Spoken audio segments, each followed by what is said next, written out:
रात का समय था, बारिश हो रही थी और बिजली बार बार चमक रही थी। अंधेरे और घने जंगल के बीच स्थित एक पुराना और उजाड़ बंगला था। उस बंगले में सिर्फ एक ही आदमी रहता था, अनिरुद्ध। अनिरुद्ध एक लेखक था जो शांति की तलाश में यहाँ आया था, लेकिन उस रात शांति उसकी जिंदगी से मेज पर कोसों दूर थी, एक पुरानी किताब में डूबा हुआ। अचानक दरवाजे पर जोर से दस्तक हुई। वह चौंक गया। इतनी रात को कौन हो सकता है, उसने सोचा। शायद कोई मुसाफिर होगा जो बारिश से बचने के लिए दरवाजा खोलते ही सामने एक अजनबी खड़ा था। वह गीला और ठंड से कांप रहा था। उसकी आंखों में कुछ अजीब सा था, कुछ ऐसा जो अनिरुद्ध को असहज कर रहा था। अनिरुद्ध ने उसे अंदर आने दिया। अजनबी ने कमरे में आप यहाँ अकेले रहते हैं? उसने पूछा। अनिरुद्ध ने सिर हिला दिया।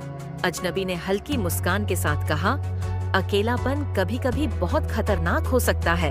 अनिरुद्ध ने अजनबी को गर्म चाय पेश की और दोनों ने चुपचाप चाय पीने लगे। लेकिन अजनबी की आंखें लगातार अनिरुद्ध पर टिकी हुई थी, अनिरुद्ध ने कहा जाता है उसके अंदर कुछ ढूंढ रहा हो। कुछ देर बाद अजनबी ने कहा, उसने खुद को मार डाला। उसके मरने के बाद उसकी आत्मा इस जगह पर भटक रही है। अजनबी ने धीरे-धीरे कहा। बंगले में अनिरुद्ध ने घबराहट महसूस की। उसने यह बंगला किराए पर लिया था और इसके बारे में ज्यादा नहीं सोचा था। यह सिर्फ एक कहानी है।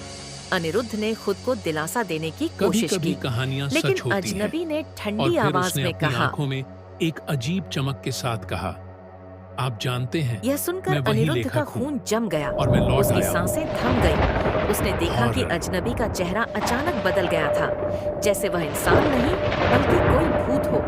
बिजली चमकी और अनिरुद्ध ने देखा कि अजनबी का चेहरा अब धुंधला हो रहा था, जैसे वह धीरे धीरे गायब हो रहा हो।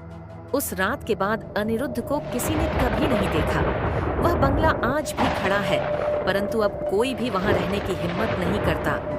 कहते हैं, जो भी उस बंगले के पास जाता है उसे एक अजनबी की दस्तक सुनाई